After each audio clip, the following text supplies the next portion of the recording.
नमस्कार. मला ना खरंच सनातनीतलं म्हणजे आपल्या पुस्तकात वगैरे 84 लक्ष योनी, ऋणानुबंध वगैरे हे नेहमी लहानपणापासून वाचत आल्यामुळे असेल, मनात बिंबल्यामुळे असेल, असं प्रत्येक एखादी गोष्ट वाचली, एखादी कथा वाचली, घटना झाली तर त्या गोष्टीची आठवण येते. तशीच आता एक अ, वसुबारस झालं त्याच्याबद्दल एक कथा समीर गायकवाड यांनी लिहिलेली कथा माझ्या वाचनात आली आणि मला खरंच वाटलं की ऋणानुबंध योनीयोनीतला प्रवास हा खरंच नक्की आहे. आता तुम्ही बघा ही कथा ऐका.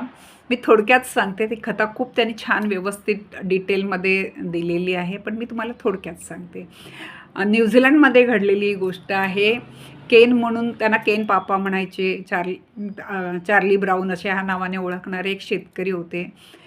त्यांनी एक कालवड आणली सिल्वर साईड वंशाची आणि मग ती बघता बघता मोठी झाली. 38 वर्ष त्यांच्याकडे ती त्यांच्याबरोबर होती आणि त्या कालवडीला त्यांनी नाव लहान असताना गर्ल म्हणून नाव दिलं आणि मुलीसारखं तिला त्यांनी जपलं आणि ती कालवड त्यांना शेवटपर्यंत दूध देत होती.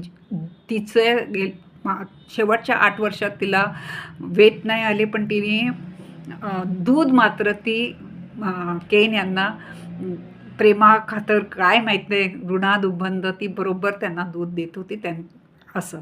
आणि मधल्या काळात एकदा केन आजारी पडले तर केनने त्यांच्या शेजारणींना वगैरे त्यांच्या मित्रमैत्रिणींना म्हटलं बघ की माझ्या गर्लची काळजी घ्या.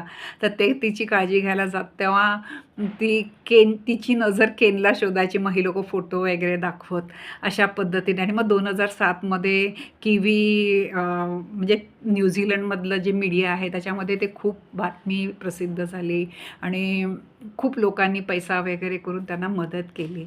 आणि नंतर ते जेव्हा तिकडनं हॉस्पिटलमधून मोकळी झाल्यावर आले त्यावेळेला त्या दोघांनी एकमेकावर खूप म्हणजे एकमेकांना अंजारून प्रेम व्यक्त केलं. मग पहिल्यांदा गर्ल गेली आणि गर्ल गेल्या गेल्या थोड्याच दिवसानंतर केनही गेले आणि त्या दोघांचं एकमेकावर निस्सीम प्रेम होतं. ही आपल्या देशाबाहेरची गोष्ट आहे. वसुबारसच्या दिवशी ही मला वाचनात आली. मला खूप आवडली म्हणून मी तुम्हाला ती वाचून दाखवली. तुम्ही मला ऐकता त्याबद्दल मी खूप आभारी आहे. जमल्यास लाईक, शेअर आणि कॉमेंट करा.